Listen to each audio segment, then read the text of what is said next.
Everyone is entitled, of course, to their own opinion, but everyone also has the prerogative of being wrong. So that is where the problem arises. Ladies and gentlemen, the President of the Republic of the Philippines, His Excellency Ferdinand R. Marcos Jr.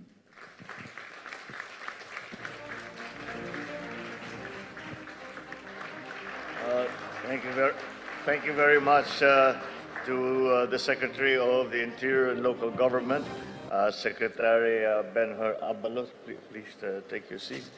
The Presidential Communications Office Secretary, Cheloy Garafil, and our Chairman, Chairman Popoy de Vera, the Department of Social Welfare and Development Undersecretary. Ngayon lang kita nakitang hindi na nakabarong dahil nakikita kami pagka bagyo at saka pag may lindol at saka pag kaya medyo disente tayo ngayon. All my fellow workers in government, my partners in the private sector, the all-important private sector partners, especially for this very, very important subject matter that we are trying to address today. Other distinguished guests, ladies and gentlemen, good afternoon to you all. I am, of course, very happy to join the guests from the government and the private sector to witness the signing of the Memorandum of Understanding between key government agencies and the launching of the Media and Information, or MIL, project. In this day and age, the world has grown very much smaller because of technological advancements that hasten our integration into a single, cohesive digital society. The digital world is both borderless and also limitless, and everyone can now claim to be a netizen with just a few clicks of a mouse or a few touches on mobile devices, and we have joined the rest of the world when it comes to cyberspace. Back in the day, there was a time, a long time ago, some of the kids don't even remember this time, that we had to actually go out and engage with actual people, actual human beings, to engage in the exchange of information, in the exchange of, and to have a line of communication. But now we reach out to millions of people in the comfort of our homes, in our schools, in our workspaces, and through, of course, all the digital platforms that we have available to us today. News and information, which was, of course, delivered through what we now call the traditional media, newspapers, radio, television. Now, the multitude of information is available to anyone, anywhere, anytime. But that is information, pure and raw and unedited and uncurated and unexamined information. It is put out there. And that's why they say the internet is a great equalizer. Because the traditional media, for example, if you read an article that you're interested in or that you would like to comment on, that you would like to respond to, you write a letter and you say, "Dear editor, I am in full agreement with the op-ed column that was written by your columnist last Thursday about blah, blah, blah, blah, blah." And that is the only way that you can communicate. Now, it is purely interactive. While the guy is doing his blog, you can be telling him, "Nah, that's not true. This is completely different. We have a completely different experience. What you're saying might apply in your area, but it doesn't apply now." And this is while he or she is still in the middle of their vlog, is still in the middle of their post. And so that is how quickly now that interaction. That's why, as I said, it is called the great equalizer.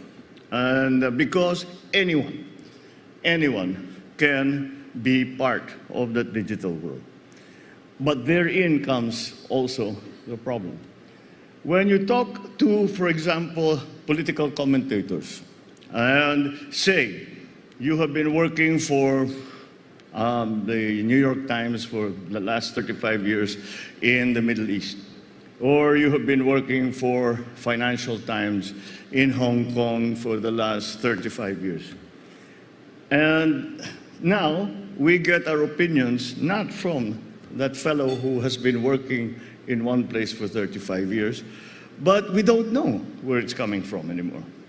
We're not sure where it's coming from because anyone can go on the internet and spread their opinion. And everyone is entitled, of course, to their own opinion, but everyone also has the prerogative of being wrong. So that is where the problem, that's where the problem arises.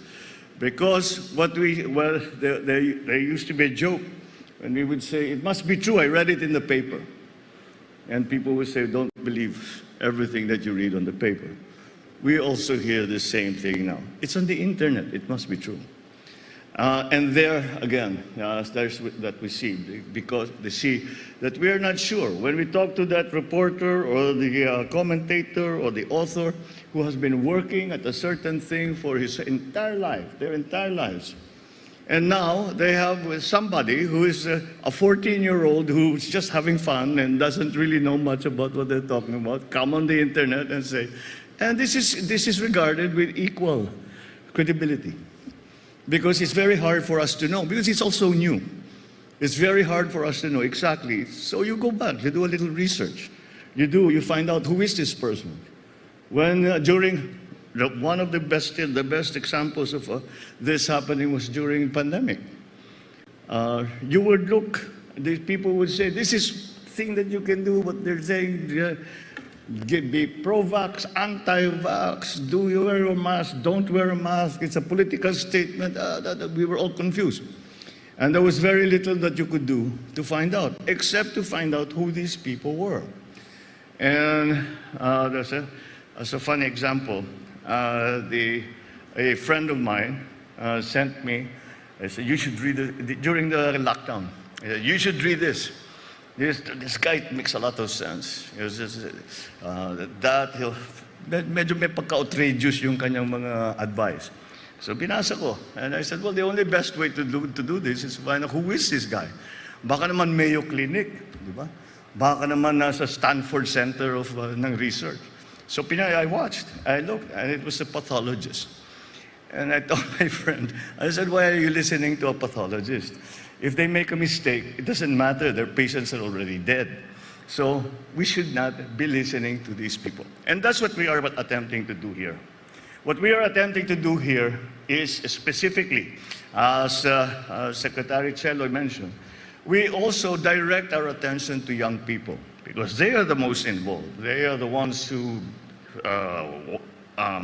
consider being online, working on the internet as part of their life. It's like breathing to young people. But we must give them the tools to be able to look and see what are these things that we are reading. Totoo ba ito? Should we really be doing something about it? Should I worry? Or should I just not worry because this is what people are telling me? And then it goes into every part of our lives. It becomes dangerous. It became dangerous during the pandemic because people were giving some very outrageous advice, and this was hurting other people. But then it is now extended it has become such an important tool in the political realm.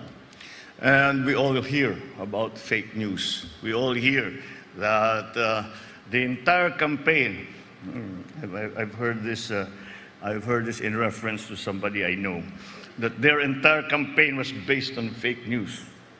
Everything that they said on the internet was fake news. Well, maybe it's time that we give our kids, not only our kids, but our citizenry, the tools to be able for them to tell what is important, what is not, what is relevant, where the sources of these information come from. We have all heard the phrase, know your source. So that is perhaps the first step that we can do for our people, and to say, know your source. Tignan nyo kung saan galing, kung ano yung kwento na yan. Baka nag-inuman lang yung mga yan, tapos kung ano-ano naisip, sinulat sa internet. Naniwala naman tayo. Di ba? Kailangan bantayan natin yun. If you will notice, when we signed the poster on the Media and Information Literacy Campaign, what I wrote there is fight for the truth. And this is all that we are talking about, and this is as much as we are talking about. What we are fighting for is the truth. Because what is the very first casualty of all of these sometimes sinister, sometimes just mistaken, misguided activities, the first victim, the first casualty is the truth. And we must allow everyone to be able to discern for themselves. We will help them, but people have to learn to be able to discern for themselves what is real and what is not, what is propaganda, what is fact, what is data, and what is speculation. These are all the things that we would like for people to learn. And it is something that we have to learn. This is all very new. My sons laugh at me when I say, do you know that there was a time when there were no telephones and there were no computers? And yeah, Dad, sure. They just cannot imagine that such a world existed. But those, the younger generations here will remember that. And it has, but now this is the world that people face. It is not, I did not grow up with it. I grew up with it. I learned about computers and the digital world, cyberspace in school. But kids, 3-year-old, I saw a 3-year-old sinking his toy to his control box. So what are you doing? Oh, I'm sinking it. Sink it. 3-year-old kid. And but that's how involved we are. That's how embedded, how large a part all of this plays into our lives. We used to call it the information technology. Well, let us recognize now there is good information and there is bad information. And it's up to us to make sure that we cannot stop it. We cannot I don't think that there's ever been any country, no matter how much they wanted to try and stop the internet or to try and block or to try and cancel websites. They do for a little while, pero lilitaw din yan. We always somehow find a way in. So we have to find a way to make sure that whatever the inputs our people are getting, they have the capability. They have the ability to be able to discern between truth, speculation, propaganda, and outright lies. And that is the job that we are starting here today. And we need everyone to be involved. We have to, you know, with the advent of AI, we can see that the tools that are available are becoming more and more powerful. And we're all very grateful when our machines do a little bit of their thinking for us. But it's also rather disconcerting when we are confronted by pure AI. Hindi na tao yung kausap mo. Kung ano na lang pwedeng sabihin. And that's something that we have to learn how to deal with. And that is why what we are doing here today, starting this campaign, is very, very important. And that is why I thank you all for being involved in this.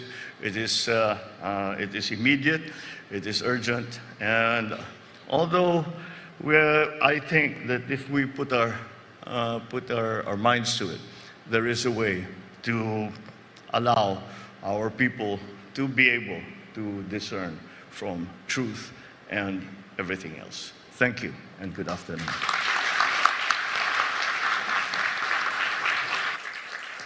Thank you, Mr. President.